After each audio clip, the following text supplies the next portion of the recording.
ನಮಸ್ಕಾರ ಸ್ನೇಹಿತರೆ, ಖಡಕ್ ಸ್ಟೋರಿಗೆ ಆತ್ಮೀಯ ಸ್ವಾಗತ. ಸ್ನೇಹಿತರೆ, ನೀವು ಎಷ್ಟೇ ಕಷ್ಟಪಟ್ಟು ದುಡಿದರೂ ₹1 ಕೂಡ ಕೈಯಲ್ಲಿ ನಿಲ್ಲುತ್ತಿಲ್ಲವೇ? ಸಾಲದ ಸುಳಿಯಲ್ಲಿ ಸಿಲುಕಿ ಶತ್ರುಗಳ ಕಾಟದಿಂದ ಬೇಸತ್ತು ಹೋಗಿದ್ದೀರಾ? ಹಾಗಾದರೆ ಕೇವಲ ಒಂದು ಚಿಕ್ಕ ಮರದ ಬೇರು ನಿಮ್ಮ ಹಣೆಯ ಬರಹವನ್ನೇ ಬದಲಿಸಬಲ್ಲದು ಎಂದರೆ ನೀವು ನಂಬುತ್ತೀರಾ?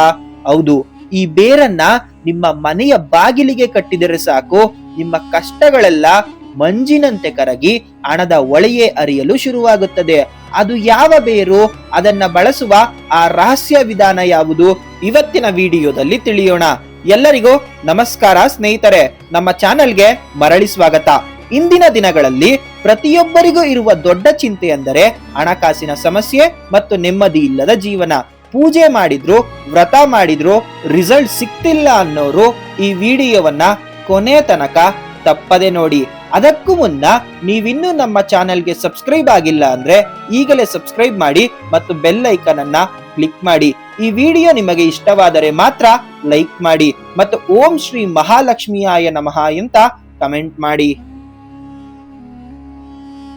ಸ್ನೇಹಿತರೆ, ಒಬ್ಬ ಮನುಷ್ಯ ಶ್ರೀಮಂತನಾಗಲು ಜಾತಕದಲ್ಲಿ ಗುರುಬಲದ ಜೊತೆಗೆ ಅತಿ ಮುಖ್ಯವಾಗಿ ಬೇಕಿರುವುದು ಶುಕ್ರನ ಬಲ.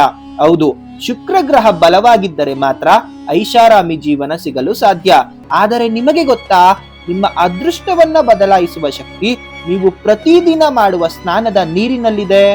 ಹೌದು ಸ್ನೇಹಿತರೆ, ಇದು ಆಶ್ಚರ್ಯವಾದರೂ ಸತ್ಯವಾದ ಮಾತು. ಶುಕ್ರನ ಬಲ ಹೆಚ್ಚಿಸಿಕೊಳ್ಳಲು ಪ್ರತಿ ಶುಕ್ರವಾರ ನೀವು ಸ್ನಾನ ಮಾಡುವ ನೀರಿಗೆ 1-2 ಏಲಕ್ಕಿಯನ್ನ ಹಾಕಿ ನೆನೆಸಿ ನಂತರ ಆ ನೀರಿನಲ್ಲಿ ಸ್ನಾನ ಮಾಡಿ. ಇದಲ್ಲದೆ ಸ್ನಾನದ ನಂತರ ಸುಗಂಧ ದ್ರವ್ಯವನ್ನ ಹಾಕಿ ಬಳಸಿ. ಹೀಗೆ ಮಾಡುವುದರಿಂದ ಶುಕ್ರದೇವನು ಆಕರ್ಷಿತನಾಗಿ ನಿಮ್ಮ ಬೆನ್ನ ಹಿಂದೆ ಇರುತ್ತಾನೆ. ನೆನಪಿಡಿ, ಯಾರು ಶುಚಿಯಾಗಿರುತ್ತಾರೋ ಮತ್ತು ಬಿಳಿ ಬಟ್ಟೆಯನ್ನ ಧರಿಸುತ್ತಾರೋ ಅಲ್ಲಿ ಶುಕ್ರನ ಅನುಗ್ರಹ ಸದಾ ಇರುತ್ತದೆ. ಕೆಲವರು ಹೇಳ್ತಾರೆ, ಗುರುಗಳೇ, ನಾನು ಎಷ್ಟೇ ದುಡಿದ್ರು ನಷ್ಟ ಆಗ್ತಿದೆ, ಸಾಲದ ಮೇಲೆ ಸಾಲ ಆಗ್ತಿದೆ ಅಂತ. ಇದಕ್ಕೆ ನೇರವಾದ ಕಾರಣ ನಿಮ್ಮ ಜಾತಕದಲ್ಲಿ ಶುಕ್ರ ನೀಚ ಸ್ಥಿತಿಯಲ್ಲಿ ಇರುವುದು. ಹೌದು, ನಿಮ್ಮ ಮನೆಯಲ್ಲಿ ನಡೆಯುವ ಈ ಒಂದು ತಪ್ಪು ನಿಮ್ಮನ್ನ ಬಡತನಕ್ಕೆ ದೂಡುತ್ತಿದೆ ಎಂದು ನಿಮಗೆ ಗೊತ್ತಾ? ನಿಮ್ಮ ಮನೆಯ ಹೆಣ್ಣು ಮಕ್ಕಳು ಪದೇ ಪದೇ ಕಣ್ಣೀರು ಹಾಕುತ್ತಿದ್ದರೆ ನಿಮ್ಮ ಮನೆಯಲ್ಲಿ ಬಡತನಕ್ಕೆ ನೇರ ಕಾರಣವಾಗಿರುತ್ತದೆ. ಹೌದು ಸ್ನೇಹಿತರೆ, ಯಾವ ಮನೆಯಲ್ಲಿ ತಾಯಿ, ಪತ್ನಿ ಅಥವಾ ಸಹೋದರಿಯರ ಜೊತೆ ಸದಾ ಜಗಳ ನಡೆಯುತ್ತಿರುತ್ತೆಯೋ ಅಲ್ಲಿ ಶುಕ್ರನ ಬಲ ಕುಂದುತ್ತದೆ. ನೀವು ಕೋಟಿ ಪೂಜೆ ಮಾಡುವುದಕ್ಕಿಂತ ಹೆಚ್ಚಾಗಿ ಮನೆಯ ಸ್ತ್ರೀಯರನ್ನ ಗೌರವಿಸಿ ನೋಡಿ. ಶುಕ್ರನೇ ದಾರಿ ತೋರಿಸಿ ನಿಮ್ಮನ್ನ ಸಾಲದ ಸುಳಿಯಿಂದ ಮೇಲೆತ್ತುತ್ತಾನೆ.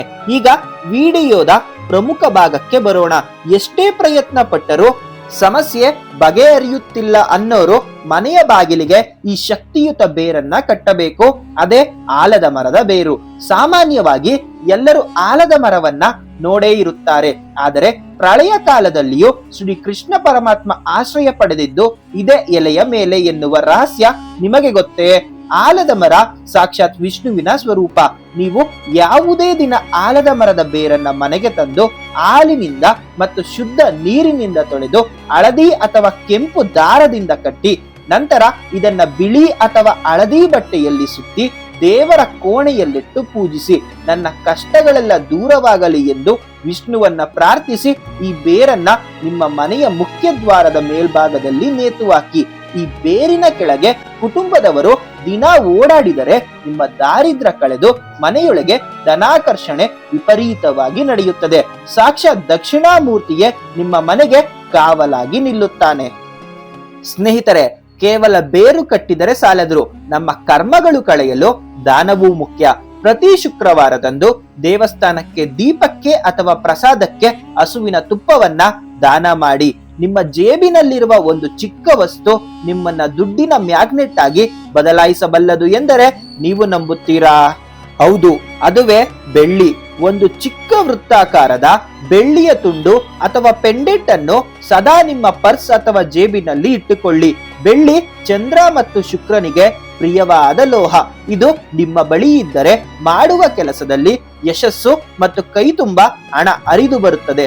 ಅಲ್ಲದೆ ಸಾಲದ ಸಮಸ್ಯೆ ವಿಪರೀತ ಇರುವವರು ಹುಣ್ಣಿಮೆಗೂ ಮೊದಲು ಬರುವ ಬುಧವಾರದಂದು ಒಂದು ಬೆಳ್ಳಿ ಆನೆಯ ಮೂರ್ತಿಯನ್ನ ದೇವರ ಮನೆಯಲ್ಲಿಟ್ಟು ಪೂಜಿಸಿದರೆ ಗಜಲಕ್ಷ್ಮಿ ಅನುಗ್ರಹದಿಂದ ಸಾಲಗಳು ತೀರುತ್ತದೆ.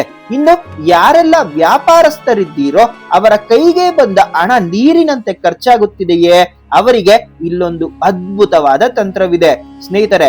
ಸಿಹಿಯಾದ ಜೇನುತುಪ್ಪವನ್ನ ತಿನ್ನುವುದು ಗೊತ್ತು, ಆದರೆ ಅದನ್ನ ಮಣ್ಣಿನಲ್ಲಿ ಊತಿಟ್ಟರೆ ನಿಧಿ ಸಿಕ್ಕಂತೆ ಹಣ ಸಿಗುತ್ತೆ ಅಂತ ನಿಮಗೆ ಗೊತ್ತಾ?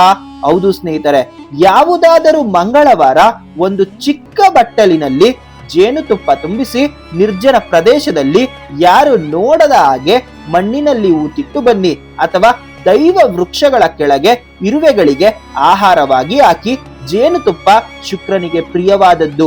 ಇದು ಭೂಮಿಯ ಪಾಲಾದರೆ ನಿಮ್ಮ ಅದೃಷ್ಟದ ಬಾಗಿಲು ತೆರೆಯುತ್ತದಂತೆ. ಸ್ನೇಹಿತರೆ, ಇನ್ನು ಅಂಗಡಿಗಳಲ್ಲಿ ವ್ಯಾಪಾರ ಆಗುತ್ತಿಲ್ಲ, ಜನರ ಕೆಟ್ಟ ದೃಷ್ಟಿ ಬಿದ್ದಿದೆ ಅನ್ನೋರು 7 ಲಡ್ಡುಗಳನ್ನ ತೆಗೆದುಕೊಳ್ಳಿ. ಅದನ್ನ ನಿಮ್ಮ ತಲೆಯ ಸುತ್ತ 3 ಬಾರಿ ಎಡಕ್ಕೆ 3 ಬಾರಿ ಬಲಕ್ಕೆ ನೀವಾಳಿಸಿ ನಂತರ ಅದನ್ನ ಗೋಮಾತೆಗೆ ಅಥವಾ ನಾಯಿಗಳಿಗೆ ತಿನ್ನಿಸಿ. ಹೀಗೆ ಮಾಡುವುದರಿಂದ ಎಂತಹದ್ದೇ ಕೆಟ್ಟ ದೃಷ್ಟಿ ಇದ್ದರೂ ಅದು ತೊಲಗಿ ವ್ಯಾಪಾರ ಭರ್ಜರಿಯಾಗಿ ನಡೆಯುತ್ತದೆ. ಸ್ನೇಹಿತರೆ, ಕೊನೆಯದ್ದಾಗಿ ನೀವು ಎಲ್ಲೇ ಹೋದರೂ ಊಟ ಮಾಡುವಾಗಲೂ ಅಥವಾ ಪ್ರಯಾಣಿಸುವಾಗಲೂ ಶ್ರೀಂ ರೀಂ ಕ್ಲೀಂ ಎನ್ನುವ ಬೀಜಾಕ್ಷರ ಮಂತ್ರವನ್ನ ಮನಸ್ಸಿನಲ್ಲಿ ಜಪಿಸುತ್ತೀರಿ. ಇದು ನಿಮ್ಮ ಮನೋಸ್ಥೈರ್ಯವನ್ನ ಹೆಚ್ಚಿಸಿ ಯಶಸ್ಸನ್ನ ತರುತ್ತದೆ. ಇಷ್ಟೆಲ್ಲ ಪರಿಹಾರ ಮಾಡಿದ ಮೇಲೆ ನಿಮ್ಮ ಜೀವನದಲ್ಲಿ ಆಗುವ ಬದಲಾವಣೆಯನ್ನ ಕಂಡು ನೀವೇ ಆಶ್ಚರ್ಯ ಪಡುತ್ತೀರಾ. ಸ್ನೇಹಿತರೆ, ಇಂದಿನ ಈ ಮಾಹಿತಿ ನಿಮಗೆ ಇಷ್ಟವಾಗಿದ್ದರೆ ತಪ್ಪದೆ ಈ ವಿಡಿಯೋವನ್ನ ನಿಮ್ಮ ಸ್ನೇಹಿತರು ಮತ್ತು ಕುಟುಂಬದೊಂದರಿಗೆ ತಪ್ಪದೆ ಶೇರ್ ಮಾಡಿ. ಯಾರಿಗೆ ಗೊತ್ತೋ ನಿಮ್ಮ ಒಂದು ಶೇರ್ ಅವರ ಕಷ್ಟಗಳನ್ನ ದೂರ ಮಾಡಬಹುದು. ಈ ಪರಿಹಾರಗಳ ಬಗ್ಗೆ ನಿಮಗೆ ಯಾವುದೇ ಪ್ರಶ್ನೆಗಳಿದ್ದರೂ ಕಮೆಂಟ್ ಮಾಡಿ ತಿಳಿಸಿ. ಮುಂದಿನ ವಿಡಿಯೋದಲ್ಲಿ ಮತ್ತೊಂದು ಅದ್ಭುತ ಮಾಹಿತಿಯೊಂದಿಗೆ ಮತ್ತೆ ಭೇಟಿಯಾಗೋಣ. ಎಲ್ಲರಿಗೂ ಒಳ್ಳೆಯದಾಗಲಿ. ಸ್ನೇಹಿತರೆ, ನಿಮ್ಮ ಆರೋಗ್ಯದ ಮೇಲೆ ಗಮನವಿರಲಿ.